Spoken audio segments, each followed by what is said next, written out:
Greetings, everyone, and welcome to a special online event today called 5 Essential Ayurvedic Remedies for Women, how to apply Bacopa, Bala, Shilajit, and more to treat inflammation, detoxify, and clear brain fog. We're covering a lot of ground today, and we're in for a lot of very powerful information, very practical for your life. My name is Stephen Dinan. I'm the founder and president of the Shift Network, and I'm really delighted to be hosting today because I love learning right alongside with you. And we have with us today one of the world's most experienced and respected Ayurvedic herbalists and teachers. His name is KP Khalsa, and he has more than 40 years of experience in holistic medicine, which really has made him one of the foremost natural healing experts in North America. He's the president emeritus of the American Herbalist Guild, and he's trained with the Ayurvedic master Yogi Bhajan for 32 years. He is a doctor in Ayurveda. It goes on and on and on, 30 books, really quite a remarkable lifetime of service and teaching. And so, KP, thank you so much for joining us here today. Well, it's always my pleasure. Glad to be back. Nice to be here with you today. Great. Well, I'll say right up front, we are very excited that we have done one previous course with KP and got a great feedback from the students. So today is also a bit of a sneak preview of coming attractions. We're going to have a brand new program on Ayurveda for women we'll hear more about later in the call today.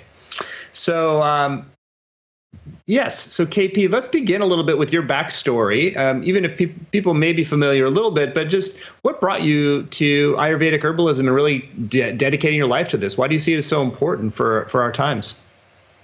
Well, my story is that it sort of sneaked up on me a little bit. When I was in college, even in high school, I was an adventurous, rebellious person, and I was always looking for new kinds of ideas, and I got interested in Indian philosophy, Eastern philosophy. And as people do in high school and college, I read a lot of books. And one day I took a yoga class, and within 10 minutes, I was just hooked. And as I got more into that, I began to study the various aspects of yoga, which of course include Ayurveda. I myself had a very serious health history. I had a disease that had been declared terminal when I was age 10.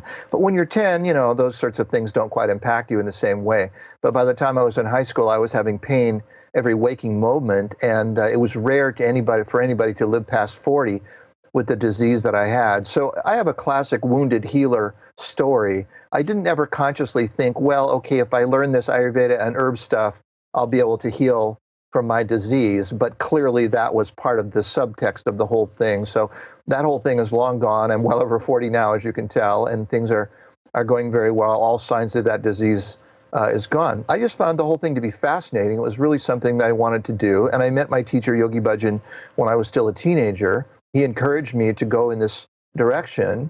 And I was the only person who he said, would you like to study herbs with me? You'd be good at it. And I had no idea what I was getting into, but I said yes. And 32 years we were together. Beautiful. Well, it's quite a story to overcome from potentially life-threatening diagnosis at 10 to being disease-free now. So let's focus about Ayurvedic herbalism for women. So today we really wanted to focus on the benefits for women in particular, and maybe give us a little bit of context how Ayurveda and herbalism actually work better to create a holistic health model for women.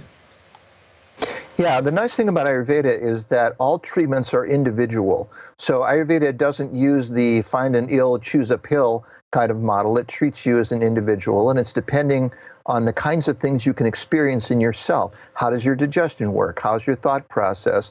How is your diet connected? What herbs can we use to balance you individually? Because let's face it, all of us have different genetics, different gender, different health history.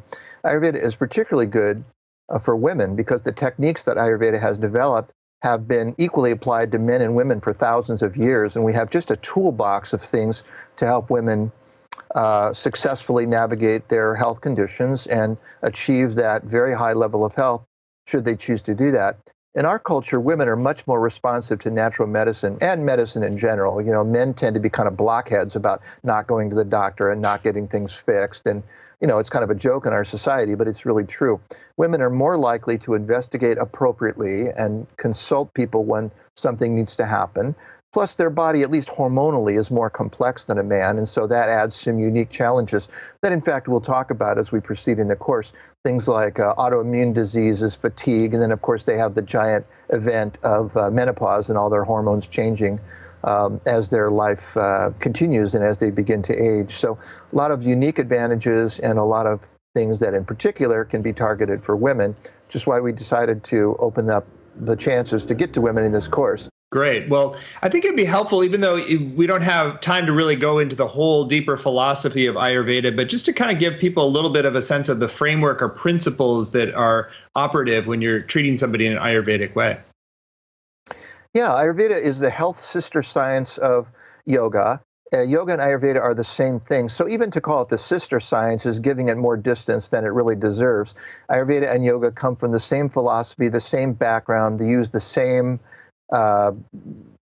life script, understanding of how things work. And so yoga postures are based on the same Ayurvedic principles of getting the organs to work and the nerves functional and, and all that. So it's naturally a very part of that whole huge milieu. Ayurveda has been in its ascendancy since 5,000 years ago, and texts going back that far. So it's the longest practiced formal natural healing system on planet Earth.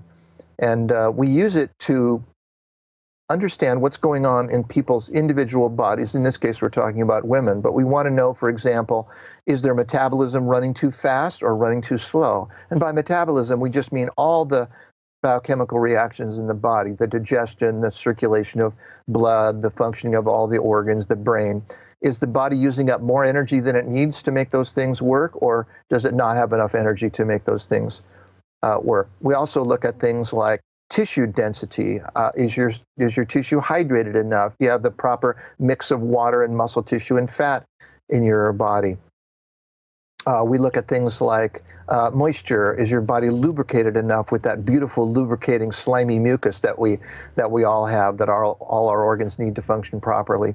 So we look at some of these very basic characteristics and then figure out how they interact together, look at particular individual manifestations of those things, and then come up with suggestions, which is what we'll be doing in the class. So we'll talk about a few of those ideas, but you need not become an expert in Ayurveda. One of the things that I want to clarify is that Ayurveda is not mystical, spacey like that. It's very organized, very systematic, very consistent. By the end of this course, you'll learn a lot of information that can make you an effective practitioner. The last time we did a course on general Ayurvedic herbalism, and people were saying by the end of the course that they were already able to figure out what was going on in their body. So the whole idea that Ayurveda is too mystical for people to understand is just a misunderstanding, and it's because it's associated with yoga, which seems mystical to people. But really, it's very straightforward. You can learn these things. We don't have to use a lot of Sanskrit words. We don't have to use a lot of spiritual understanding. You just have to follow basic principles. So, for example, acne is something that we would call a hot, wet disease. There's extra moisture or oiliness or lubrication in your skin. Your face is hot. You can feel that it's hot. You can see that it's red. It's infected. It's irritated. That's a hot, wet disease. And so we would use drying remedies and cooling remedies. And from the vast array of those possibilities, we'd use those that are targeted to healing the skin, reducing inflammation, that sort of thing. And works very, very well. The beautiful thing about Ayurveda is that we can observe the trends in people's bodies. So typically people have, if they have one hot, wet disease like acne, they probably have 3 or 4 hot, wet diseases. And we can treat all of them from the root by treating the tendency to inflame and the tendency to be too watery, too slimy, too lubricated, and treat them all from the root. Well, I love that you just take it out of any of the Sanskrit terms and it's hot, wet, and it does kind of demystify the process, which I appreciate. So as part of the concept then is that you're looking to reach a kind of a happy medium, a balance point that rather than a kind of more exaggerated extreme? Yeah, that's right. Where any of these things, diseases, that's a very good way to put it. Diseases are exaggerated extremes. So your body should be just in that baby bear zone, not too hot, not too cold, just right. We call it the zone of dynamic balance. And it's the place where you have a little bit of wiggle room. You can cheat occasionally, you can sort of goof up occasionally, but you're basically symptom free and you're going to live a long, healthy life once you bring things into that state of balance. We're not looking for perfection. We're looking for something, close to perfection, where you have this little bit of wiggle room. So if a person is too cold, we want to warm them up. If they're too hot, we want to cool them down, etc., till we get to that zone of dynamic balance, and then we'll teach people how to stay in that zone. Now, is it true? One of the things when I first started learning about Ayurveda is that we tend to have a propensity to even exaggerate things further. So I have a lot of pitta, or the hot, and more if we're just going to not use Sanskrit. And so I used to just eat a lot of hot sauce. And after learning more about that, I was like, oh, I got to curb the hot sauce because we'll tend to kind of lean further into our imbalance, if you will. Is that accurate? Yeah, that's very accurate. Stephen, we never would have known that you have high pitta from looking at you, except that you have every sign in your face, hair, and everything else, your facial structure, everything. So you were correctly diagnosed. And that's exactly what happens, is that people they've worked out a way in their life to be successful. You're a successful entrepreneur, a pioneer in your field. You're a go-getter. We can just tell from your voice and your attitude that you just go right into things and make them happen. And that's that, exactly as you said, that hot or pitta personality. So those type of people are encouraged, or not encouraged, but they're drawn to use things that are even more exaggerated versions of that thing. And hot sauce is a classic example. Those are the folks who always, they scoop on the Tabasco sauce, on everything. So that's right. So you have a general propensity to have a particular type of body that you inherited, which in your case is hot and wet. My case is cooler and wet. And generally your diseases arise from that. But anybody can have anything. So you could develop a cold disease. I could develop a hot, dry disease. That would be very unlikely, though. We tend to unspool from our basic physiology. And then because we're used to feeling the way we feel, we tend to go for things that feel more like we feel. My body is very stable and consistent and methodical, and my personality is, sort of the tortoise, not the hare. I get a lot done, but I don't set speed records. So I'm inclined to use that for my success, and I'm inclined to go for food or medicine, herbs, whatever, that would make me more like that, but it comes with consequences. So just like you discovered about the hot sauce, I have to stay away from cold, wet, heavy kinds of things in my environment, and I have to warm up, lighten up, and dry out a little bit to stay in that zone of dynamic balance. And fortunately, I learned that because I was a classic example of the kind of person who would have problems for my type of body, and I haven't had those problems for decades now. Great explanation. So let's talk about a few examples of different kinds of diseases being associated with hot and wet or cold, like just so you can kind of, people really get the feeling of like how those little imbalances in the system can then result in a certain trajectory for a disease or problem. Yeah, that's right. So you start by making choices that don't support your basic physiology. So, eating too much sugar or staying up too late, not getting enough sleep, or, all those choices that we make every day, eat the candy bar or the apple for a snack. Those things, each choice doesn't make much difference, but cumulatively they add up, and trajectory is a great way to understand it. So rather than sort of nudging yourself back into the middle over and over, you do things that very slightly nudge you off on that trajectory, and pretty soon you're over the cliff with disease symptoms. So some examples would be, let's take the two main types of arthritis, for example. Inflammatory arthritis, which is like rheumatoid and lupus, are hot, wet conditions, and they tend to happen to people with that kind of physiology, and those occur during the most productive, intense, dramatic time of your life, which is midlife. We'll contrast that to osteoarthritis, which is the cold, dry, crunchy, unlubricated type of joint disorder that happens as people age, and as their body is naturally slowing down and starting to destroy itself with the process of aging. They get drier and colder and crunchier. So we want to do the opposite things for those people. And we just figure out what's going on energetically, we call it, in their life, and then figure out herbal medicine. It's what we're talking about here. So ways to bump people back into that zone of dynamic balance.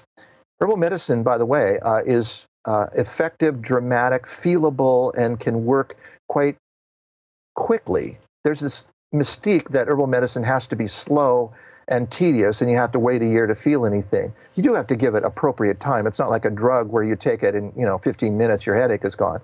But it's a lot faster than people think, and we've been working on the new herbal renaissance in North America for 50 years now. I've been involved for 47 years, and we have what we need now. In the Ayurveda area, I've been studying it for that whole time, 47 years. And we now have the remedies that we need, the books that we need, the trained teachers, and it's just spectacular, the kinds of things it can do. And I'm an example, sitting here today, 24 years after I was supposed to be dead, feeling great. Yeah, well, you seem great energy and you're looking great. So you're a great testimonial. Let's talk about specifically women. You know, a lot of women who have been drawn to this call today and the Shift Network in general are kind of in their third act, we say. It's like, you know, just post-family, looking for that next level of contribution, of service, of impact in kind of a more mature phase. So let's talk about some of the things that are fairly typical that Ayurvedic herbalism can really help with. Yeah, well, I'm in the third act myself, I think, hopefully of 4 or 5 acts. But yeah, one of the things that I've really been noticing lately is that people have a pre-programmed sense of how aging is supposed to be and just sort of give up. And then they go to their medical doctor with their long list of 10 symptoms. They get 10 minutes to tell their whole story. And the doctor says, you're 65. What do you expect? You're supposed to hurt. You're going to hurt forever. Get used to it. Not true at all. So women in particular can benefit from controlling inflammation. Women's bodies tend to inflame more easily than men. We'll talk a lot about that in the course. Women's bodies tend to be wetter in general than men's bodies, so they carry a bit more fat and a bit more liquid in their body, which is normal and appropriate, but that can go out of balance a little bit more extremely. So as they age, they begin to dry out, and then they notice that that's more of a problem. So women are more subject to dry eye, dry skin, dry hair, dry large intestine causing constipation, those sorts of things. So we'll dive into all that and figure out how to handle those issues. Digestive issues, energy. Women don't necessarily have fatigue any more than men, but fatigue is very much a problem of the third act. You just hear it every day from women in that age group, and we'll talk about how to be able to maintain that health. Ayurveda says that a woman should be able to live extended decades. I mean, the Ayurvedic lifespan is thought to be, 100 years old would be a good target, something like that. And if we can do better, so much the better. But to be able to have great sleep at night, that's insomnia is a consequence of the cold, dry body, and women are more subject to that, for example. So we'll talk about paving the way for those long-term changes. And in the meantime, we'll talk about specific treatments that we can do to feel better. The folks from the previous class are emailing me every day and telling me that they applied some of the things I talked about, and they're already feeling better from the things that they just learned in class. Great. Well, I think you've set a really great context. Let's go into some of the specific remedies that we want to discuss and dive right into what are the 5 essential ones that we want to build on today. Bala. This is a wonderful Ayurvedic herb for women. Bala means strength, and that's what we all need as we're aging, that's for sure. This is the root of a plant in the mallow family. It's related to the popular Western herb marshmallow. So it grows domesticated in Ayurveda. We use the root to impart strength. So it's a longevity tonic that taking every day enhances your ability to stay strong, have great stamina, great sexual functioning, long age, healthy breathing, so many great things about Bala. And yet it's a mild, gentle medicine that if you take it every day, you'll hardly notice the changes, but over time, you'll discover that you have tremendous reserve energy. We'll dig deeply into the properties and uses of Bala. How does that work in relationship with the hot and cold? I mean, it's more general tonic for everything. Yeah, we're going to talk about some that are a little bit more sort of neutral all the way around and that just about anybody can take. And then we'll talk about a few that are a little bit more specific to people that are hot or cold or wet or dry or heavy or light, those things we want to look at. Bala is one of those that's pretty neutral. It's technically speaking slightly on the cool side, but basically just about anybody could take it. So even if you're just listening to this discussion today, you could take a little Bala, B-A-L-A, the root. Start with maybe a teaspoon a day and work your way up and see how that goes. So it can be taken by just about anybody and very good for stamina and strength in women. Is it important the method of how you take things, but particularly if you have a tendency in one direction or other towards being hot or cold or wet? Oh yeah, Ayurveda is the science of 10,000 persnickety rules. If you want to dive deep into the weeds in Ayurveda, you can go as far as you ever want down the rabbit hole with every detail of preparation, dose, timing. I mean, everything, every possibility. It would be impossible for someone to master the whole system in a lifetime. But that's not what we're going for here. I'm just going for practicality and results. My mission for the last 47 years has to make Ayurveda palatable to the Western mind and just get people to do something rather than be locked into being perfect. So for most things, Ayurveda administers almost all herbs as powder, and those powders are stirred into something mushy, like a little bit of ghee, clarified butter, or warm milk, something like that. But many of these things are available in capsules or tablets now, and Bala is easily used in that way. So yeah, if we want to get into those details, we could talk about specific ways to do it. But for most people, any way that gets it in is going to work. And is there a particular timing, time of day that it's best to take this in? Strength, is it a kind of a morning thing? Well, for these very neutral, nutritive tonics, there's usually no particular time of day it has to be taken. Now, Bala in some people can be a little bit temporarily energizing, so you actually will feel it. Now, I've taken a lot of Bala, and I've never felt energized in the moment from it, but some people do. And so probably better in the morning. So you could take a dose with breakfast and a dose with lunch. Great. Well, that's super helpful. So that's our first Ayurvedic recipe. And again, maybe just emphasize again what might be. It sounds like it's great for a whole range of things. But if are there specific diseases or symptoms that we particularly want to make sure we're taking Bala for? Yeah, very, very general, broad spectrum remedy for fatigue. So it's what we would call a nutritive tonic. It acts like a food. You take modest amounts consistently every day over years to help support your health. And then it has a specific affinity for the lungs. So it's good for lung health, helps to open up breathing. And in some people, again, it gives that little bit of energy boost when they take it. It's pretty mild. That's not so much of a factor, but just taking it long term for fatigue. But reducing the fatigue helps people with mental clarity. It reduces inflammation. And a bunch of things we're going to talk about will apply directly to the Bala. Great. Well, that's our first Ayurvedic herb. So what's the second that really women need to consider bringing into their health regimen? Well, this next one is not actually a single herb, it's a combination, and it has a name that might be difficult to pronounce, Dashmula.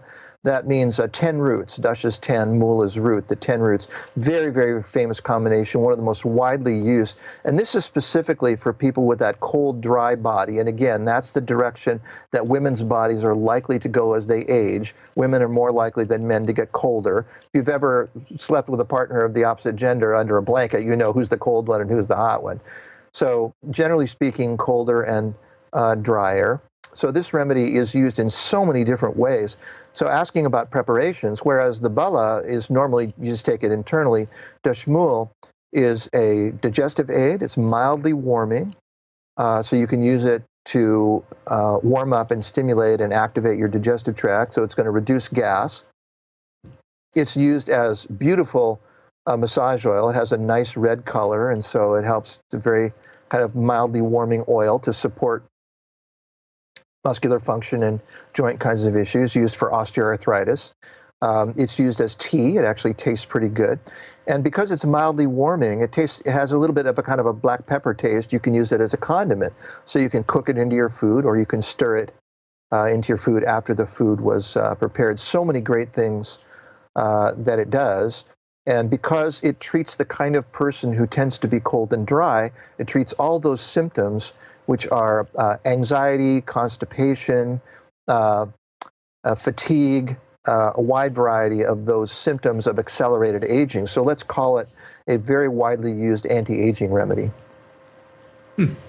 It sounds like you can take it in a variety of ways. So is it mostly the more the merrier, or are there certain dosage ranges that you recommend? There are some limits, of course, for everything, but generally speaking, most of these things we're going to talk about, it's the more the merrier, or at least you take it until you get the results that you wanted from that. Dashmula would be about 5 grams a day, would be a typical dose taken in, as a tea or food, like we discussed. Great. So let's go. How about the third Ayurvedic herb for women that we want to cover here today? Yeah, this herb is Jatamansi, which is a relaxant. So we talked about a couple of herbs that are a bit more energizing and work on digestion. This Jatamansi, the name is funny because it means the herb for the mind that wears dreadlocks. You've probably seen those guys, those spiritual guys in India, the sadhus that have those long dreadlocks. And this herb has a bunch of dreadlock-looking things on it. And when you dig it up, it looks like it's wearing the dreadlocks. So very famous herb for the mind. It's relaxing and yet not stupefying. So it doesn't leave you with a hangover in the morning. It doesn't affect your cognition. It's used for sleep, but its main benefit is that it enhances cognition and allows you to think better, feel better. It supports your mood. And then, of course, if you get a great sleep, so much the better. So a very famous herb. It's been used in perfumery in Europe for 2,000 years. So people discovered it has a very kind of unusual, funky smell that's earthy. I mean, it's not bad, but it's just a little odd. But it gives that bass note to perfumes, and people have been hauling it from the Himalayas back to Europe for 2,000 years for perfumery. Very famous herb, really well tolerated, great for sleeping. It's not a slam you into sleep insomnia herb, but many people find it to be just the right mix of mentally clarifying, brain healing. It helps to heal brain fog, and yet not make you too zippy. It just slides you into sleep, and then you wake up, and you use that again over many weeks or months, and you find that your brain is just working better in every way, and you're having great sleep.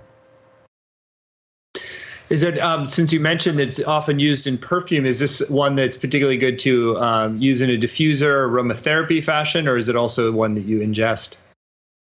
You know, it's usually in Ayurveda ingested, but some people tell me that they do use it for the smell, or they vaporize it, or, in some aromatherapy kind of use. I'm used to using it internally. So typically, someone that had anxiety during the day would take maybe 5 grams in divided doses. Start with 1 gram the first day and work your way up. And then maybe you'd end up taking 3 grams with breakfast, 3 grams with lunch. That's not enough to make you sleepy during the day, but it's enough to just take the edge off. For sleep, you might start with 1 gram and work up, let's say, by 1 gram each night, let's say an hour before bedtime.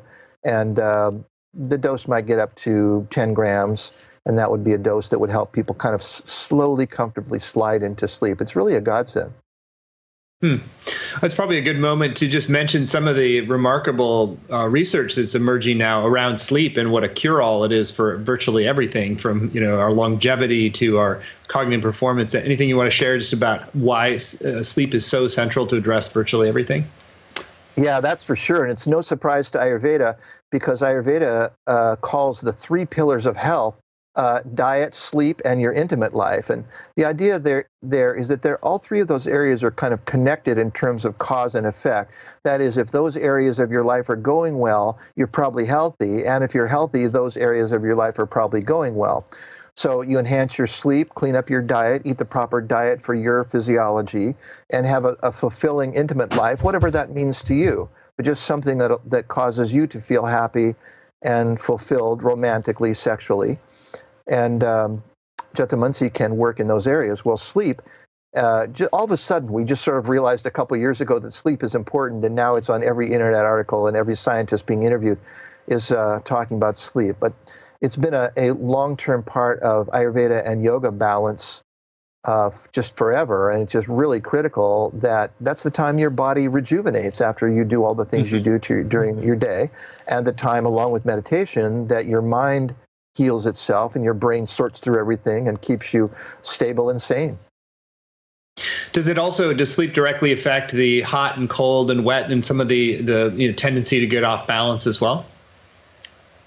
Yeah, in fact, sleep is going to benefit all of those things one way or the other. Now, that's the appropriate amount of sleep. So Ayurveda doesn't have one program that works for everybody. So, Stephen, you have the kind of body that would tend to just get involved in a project and, have 10 projects going all at once and just pedal to the metal right straight through. And usually people with that kind of a body do well with a little less sleep, but they tend to try to do their 4 jobs all at once every day, and they want to have, 36 hours in a day. So we have to encourage those people to sleep a bit more, stop their projects at the appropriate bedtime, go to sleep, get rejuvenating sleep.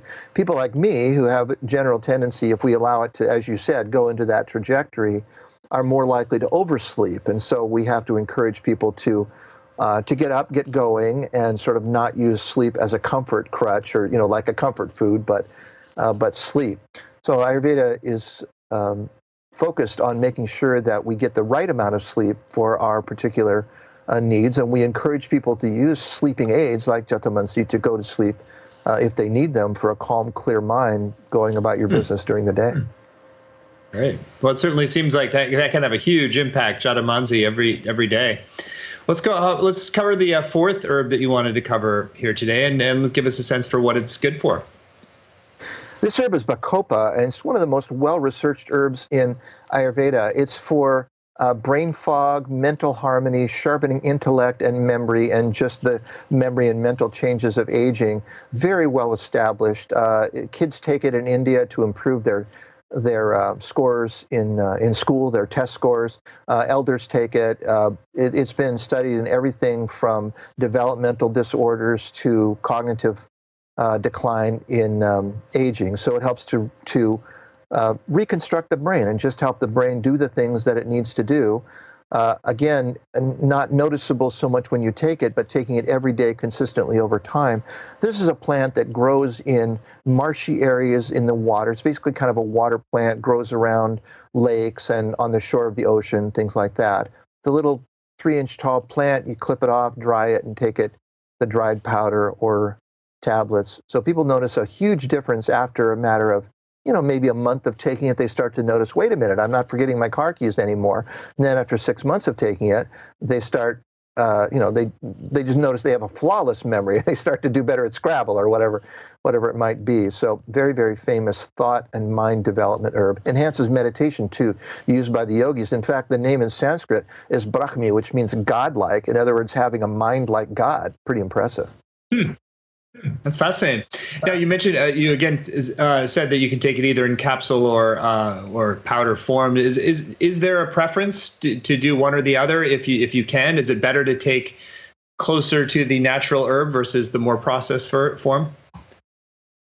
Well, capsules and tablets aren't much different between each other, but Ayurveda has preferred ways to take these kinds of things. So that's a cooling herb that works for the mind. It targets the brain and the nervous system. So it's especially good for people that are have a hot kind of a physiology because it's cooling. And we like to administer cooling herbs in ghee if it's all possible. So ghee is clarified butter. You probably all know what that is by now. So you take a teaspoon of ghee and stir it into the medicine, and you can just swallow it right off the spoon and swallow it down. Bacopa is pretty bitter. Ayurveda doesn't care very much about how comfortable you are taking things. Every remedy tastes worse than the last one. So all the ones I've talked about, I mentioned dashmula, which you can use as a culinary spice, but all the rest of them are just bad. And what the fifth one we'll talk about is the worst of all. So Ayurveda just, the whole idea is that you're working on your life to achieve what you want, to balance your energies so you're in that zone of dynamic balance, and you're not bothered by daily backache and insomnia and digestive problems and sore knee and all those things that people just kind of accommodate to, but that your health is optimized, and then you can go on to work on whatever you want to accomplish in your life, whether that's doing service in your life or it's working on some other kind of accomplishment. Maybe you want to learn to play the piano or be a better reader, or who knows what you want to do, but you don't want daily headaches and menstrual cramps and sinus infections to stop you from doing those things. So the kinds of things we're talking about are some things to help you with actual daily diseases. Again, the things we're talking about here today are a little bit more longer lasting, but that category is what Ayurveda really specializes in. Ayurveda does treat symptoms, but that's not the forte. The forte of Ayurveda is to bring you back to balance and then help you excel so that you live a long, healthy life, but that not just years are added to your life, but quality. So we want to be that person who's still athletic at 90 and who still, has all their marbles. We want to be the Ruth Bader Ginsburg of our, whatever our career and our life is. We want to be that person who maybe you don't want to run a marathon, but you want to be active at, age 70, 80, 90, and we can do that. So Bacopa does that for the mind. So technically speaking, yeah, we'd usually administer it in ghee. If people find that to be burdensome, then you can just swallow it with water. It'll work fine. Well, great. Well, let's go to the fifth herb that you wanted to cover, and let's hear what that's good for. Sure. This medicine, Shilajit, is not actually an herb. It is used in Ayurvedic medicine, but it's something that exudes out of planet Earth. We don't even really actually know what it is, but it oozes out of cracks in cliff faces of the Himalayas on sunny days. It's an unusual kind of thing. And of course, Ayurveda has tried everything. Over 5,000 years, people have swallowed anything and everything that could make them feel better to experiment with it. And this is one of those things that it kind of drips down from these cracks and these rocky cliffs, and guys scamper up there and scrape it off with a little piece of metal or a playing card or something like that, and then mix all these little blobs of goo together. It's about the consistency of peanut butter, and it comes in a jar usually, and so it's a little bit gooey. And one of the most famous remedies in all of Ayurveda, Shilajit means victory from the mountains. And so have victory over disease in your body, victory over the challenges in your life. And of course, it does come from these mountainous areas. So the doses can vary a lot. It can be anything from a match head to up to, the texts tell us to use an ounce a day. And I've used those kinds of doses when my teacher and I were experimenting with these sorts of things, and the changes are just outstanding. Now, Shilajit looks like something that you would scrape off your shoe, and it probably tastes about the same. It has a strange kind of, it's hard to describe, but it's not great.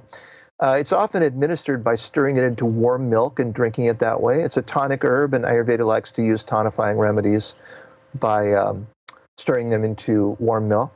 So a tremendous remedy for the kidneys, has very much of an affinity there for just general rejuvenation of kidney function. Diabetes, it's the one-shot medicine in Ayurveda for diabetes. I've seen many people reverse their adult onset type 2 diabetes by using Shilajit. It's a sexual enhancer, and of course, it's a nutritive tonic, like these other ones that we've talked about. And this one is pretty much suitable for just about anybody. Pretty neutral in its energetic, so just about anybody can take it. And so you start with a modest amount, and then gradually you find yourself being more sexually capable, having more stamina throughout the day. Works very, very well for women, perfectly fine. And just you find yourself getting a tune-up mentally, physically, mood-wise, all those kinds of issues. This is a very strange remedy because we don't know, was it things that fell down through the cracks in the earth and kind of percolated there for a few million years, or is it bubbling up from the mineral deposits under the earth? We don't really know, but it's very, very famous medicine. I'd recommend it to anybody. Start with a quarter teaspoon a day. Just eat it right off a spoon if you want, or it's available in tablets as well. And then just work your way up and find out the dose that when you take it consistently gives you all those benefits. Yeah. Well, what a remarkable story of its sourcing, too. That there's even enough of it that it's consistent enough to actually make medicine for millions of people. That's fascinating. I know, it's just something. And all the places in the Himalayas where it oozes out of the cliffs have been discovered, so it's a whole just regular thing. Wildcrafters go up there and scrape it off. But what a scene, these little guys, often it's teenagers because they're small and they can climb high, and they scrape off a few drops here and a few drops there, and their entire day's production might be the size of your fist. But yeah, it treats millions of people, you're right. Wow. Well, let's go through some of the specific ailments. I know you've covered a lot of ground there, more from the perspective of the 5 herbs. So let's say that you've got a lot of stress in your life. Which of these would you most want to emphasize? For stress, I would say that Bala probably would be the best choice all the way around. It's easily available, it's inexpensive, it's well tolerated, not exotic. And so again, if you are experiencing stress in your life, you could start with a gram a day and work up. Many of these things work best if you just experiment with them a little bit. These are all remedies that every grandma in India would know about. They're used by professionals, certainly, but they're the kind of thing that is safe, non-toxic. You don't have to worry about side effects and issues. So for stress, you start with a little bit of bala and you work your way up, and then you just stabilize at the dose that gives you that sweet spot where you have great energy every day. You spend your energy during the day. You're sleepy at bedtime, you go to sleep, you have a good sleep at night, and you wake up refreshed. Then you know you're taking the right dose. Great. And you mentioned before the bala is also very key for the anti-aging effects. Anything else in terms of a special remedy for anti-aging effects?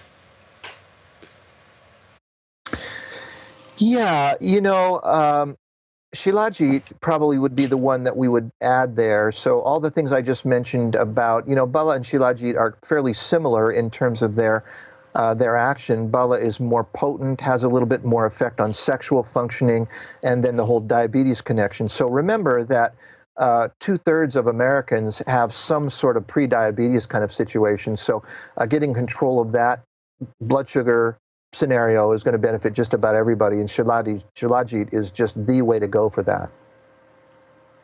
Beautiful. And then antioxidants. I mean, it's definitely been a real focus of holistic health in general, but which of these have the best antioxidant effects? I'd say if you wanted to pick up one from this list, Dashmul would be the way to go. So that is an herb that reduces the destructive energy in your body, the aging, characteristics. So that also is an aging herb, but it's a little bit more targeted and works a little faster. But the 10 roots that make it up are very, very well known for healing damage in your tissue. And as we know today, antioxidant or inflammation, oxidation is inflammation, is the main thing that's causing problems for people. So Dashmula would be a great choice for anti-aging associated with inflammation. Great.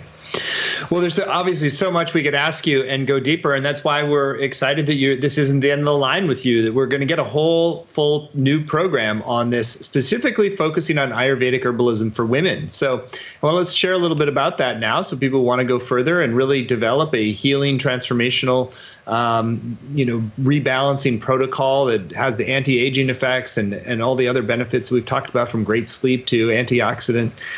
So the program is called Ayurvedic Herbalism for Women: End Inflammation, Detoxify Your Body, and Revitalize Your Mind and Spirit. You can find it at ayurvedaforwomen.net. So it's going to be a 7-week program, and KP is really going to take you step by step through the building blocks to really create a health regimen for yourself that can sustain you for years to come. So this isn't just about learning as some short-term inspiration. It's really developing your home medicinal toolkit, if you will, so to keep yourself vibrant and healthy and thriving well into your third or fourth or fifth act, as we talked about earlier. So, KP, I'd love for you to share a little bit about what you're going to be offering in this program and give us a tour of what the modules are going to be about.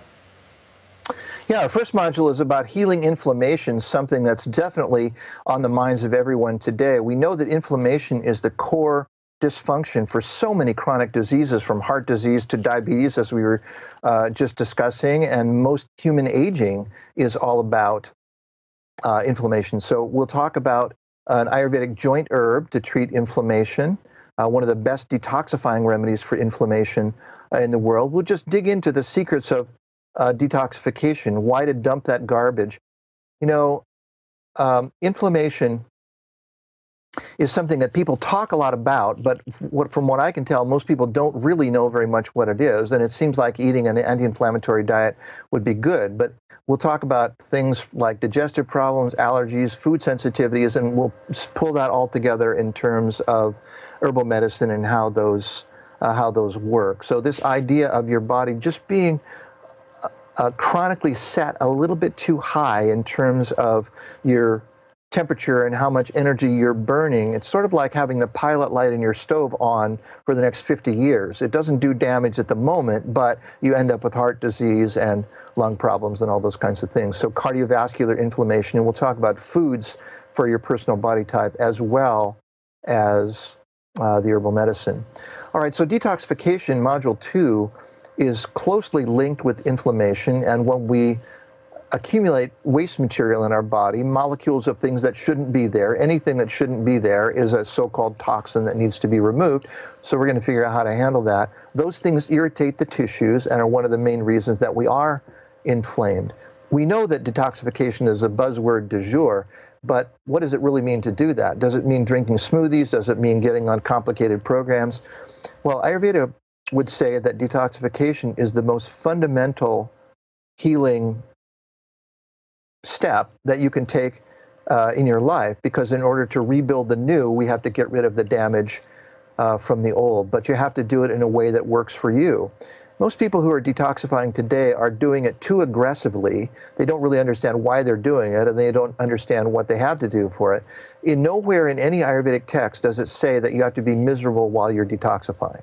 So the whole idea that you're going to hurt and not be able to sleep and have, whatever, nausea or all the things that people have is not Ayurvedic. That just means that you're going too fast. Now, you can detoxify very deeply and very appropriately, and we'll get into how to do that. Talk about herbs that enhance that process, but we want to tailor it to the particular individual, and we'll teach you how to figure out which herb is right for you. We'll talk about the connection between digestion and detoxification, how to detoxify rapidly, but not so rapidly that you end up having problems. Most people that I see that are detoxifying have not done the preparatory work to get that waste material out of their body. And so they just end up stirring it around a little bit, and it ends up going back where it was. So we'll teach you how and when to detoxify properly, Ayurveda style. Third module is about brain fog, and that's something that I hear increasingly now. I've been in this business for 47 years, and I just never heard anybody of any age talk about brain fog then, but it's on everybody's mind now. So the stress that we're under, the funky diets, non-nutritive diets that we're eating, are promoting this kind of foggy state where people, not only forget things, but just sort of have difficulty getting what's in their head to come out their mouth. They're just a little bit kind of fuzzy around the edges. We'll dive right into that, and that's one of the first things that you can begin to experience changes in. We'll talk about herbs that will help handle that whole issue. So we will talk about Bacopa, which we just discussed in that module, one of the most well-researched herbs for the brain, memory, and intellect. We'll talk about how to handle spaciness, confusion, and unclear thinking, and then how to boost your memory at any age. Number 4 is about sleep, and we were just talking about that earlier, and that is sort of the crisis of the 21st century. That the average person today sleeps an hour and a half less than people 100 years ago. Now, you might think, an hour and a half, what difference does that make? But all the science is showing it makes all the difference. So earlier I described how Ayurveda would like you to live. You're sleepy at bedtime, you have great sleep throughout the night. You can get up once or twice to go to the bathroom, but you fall right back to sleep. You awaken feeling refreshed, have great energy all day long without the need for a nap, and then do it again. That's what we'll teach you how to do. So in this session, we'll talk about several sleep herbs, how to pick the right herb to fall asleep and stay asleep, how to deal with short-term insomnia or sleeplessness versus chronic insomnia, back to digestion, because Ayurveda, everything is about digestion, how that affects your sleep. And even by the end of the 7 modules of the course, you'll begin to notice differences in your sleep. One of the great things about this course is that we have a Q&A session after every discussion, and we can help you build a stable, functional, incremental way to work on your health, so you can come back with questions and we can talk about things from before. So many people have said that even by the end of a module, at the end of a course, their sleep is going much, much better. All right, anyway, so we'll get into that whole sleep situation. The next module is conquering acute pain and healing chronic conditions. We'll talk about some herbs that are good to treat problems that are happening today, and then also those nagging things, chronic pain conditions. So how you attack and conquer acute pain, how you deal with chronic pain. We'll talk about an herb you have in your kitchen that's a pain powerhouse, and how we can get results that rival drugs for chronic inflammatory pain, again, to dig into that issue. Module 6 is about aging. We talked about that today. Re-energize your body, your mind, and your spirit, how to slow down the aging process. You don't have to believe that idea that once you've passed some magic number, 55, 60, 65, whatever it says on your AARP card, that you're fit for the scrap heap. We jokingly say that 60 is the new 40, but people really need to figure out how to do that themselves, and that means using some of these herbs consistently, People everywhere around the world except North America take nutritive tonic herbs every single day, and they do that their entire life so that they can live longer and live healthier. So we'll talk about fast-acting energizing herbs and some long-term stamina-enhancing herbs, including the things we talked about today, so that you can live an extended life with good energy and use those brain fog remedies to help keep your memory sharp. Finally, we're going to talk about boosting your mood and your immune system and dealing with stress, anxiety, and how to live in an uneasy world. So we'll talk about some remedies that help you when you're feeling anxious now, and some things to help you not develop anxiety in the future. Lifestyle herbs to stay calm and centered. You can use them for the rest of your life. Talk about some popular mood herbs, and we'll talk in our daily fundamentals section, which we do every module, about techniques to stay calm in a hectic world. I think you'll like it. All right, so that covers the modules that we're focusing on. Well, the program sounds absolutely fascinating and so practical. I love programs where you don't just learn and get inspired in the moment, but it's really something that helps your life for years to come. So I know you're going to be delivering real results in that department. So I'll share a few more things about the program for all of you who are considering joining. First of all, it is a 7-week program, as we mentioned. You get the 7 90-minute class sessions with KP, but these are on video. There's a chance to ask your most pressing questions, and you get recordings and transcripts of every single class session. You also have a Facebook group where you can really build the community field and ask additional questions. KP mentioned he's still answering questions from the last program. And we have a number of great bonuses as well, which you can find all at ayurvedaforwomen.net, ayurvedaforwomen.net. And I'll just list those out. You can see them in more detail on the page. There's something on Ayurveda facials, which is a webinar that KP has developed. You want to share a little bit about that, KP? Well, yeah, Ayurveda is all about inner beauty, outer beauty, and lasting beauty, the 3 types of beauty, and all of us want all of those.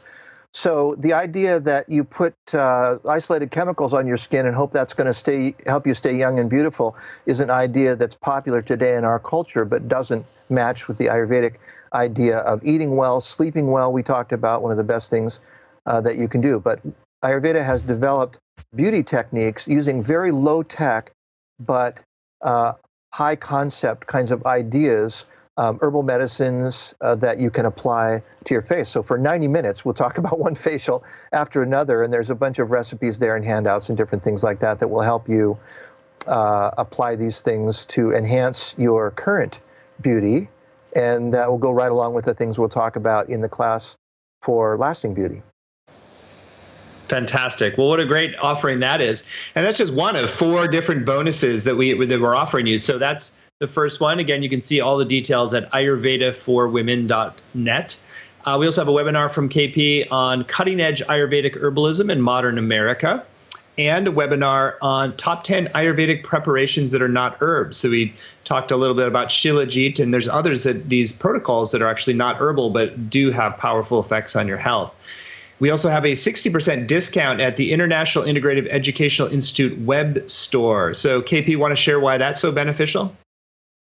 I would just love to have people get all this information. I've generated hundreds of webinars, and they're available there for you in the store. We just thought we'd give you a chance at a substantial discount so that you can buy as many as you like. That's going to be a one-time discount, 60% off the cover price, and it's only for one order, but you can buy as many as you like during that time. And there are things in there about Ayurveda, many more Ayurvedic things, but things far beyond Ayurveda. So it's just our gift to you. Hope you use it.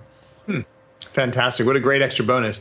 And I should say that there's one extra bonus that's available only today until midnight. We do this as a way to encourage you to go to the page at ayurvedaforwomen.net. And while you're in the field and of learning here that we've had for the last hour, to really tune in and make your decision about whether you want to move forward. So you get an extra bonus when you sign up by midnight tonight. This is called Let's Make Sense of the Chakras, a webinar with KP. So chakras, obviously, there's a lot of yogic lore and teachings around these energy centers in the body, and that KP has a wonderful way of demystifying things that are seemingly more mystical subjects. So you want to share a little bit about that special bonus that people get when they sign up today? Right. We'll talk about what chakras are, why they're important. We'll handle some misconceptions about chakras. And then we'll talk about many different things from meditations, mantras, all the usual kind of things you hear about with chakras, but also food and medicine that are associated with each chakra. And it helps to kind of sew together all these Ayurvedic and yogic ideas. Remember, they all spring from the same root, so they should all work together. And rather than sort of have it be full of again, these mystical ideas, it's just practical. We'll go through it. What's the problem with this chakra? How can it be helped?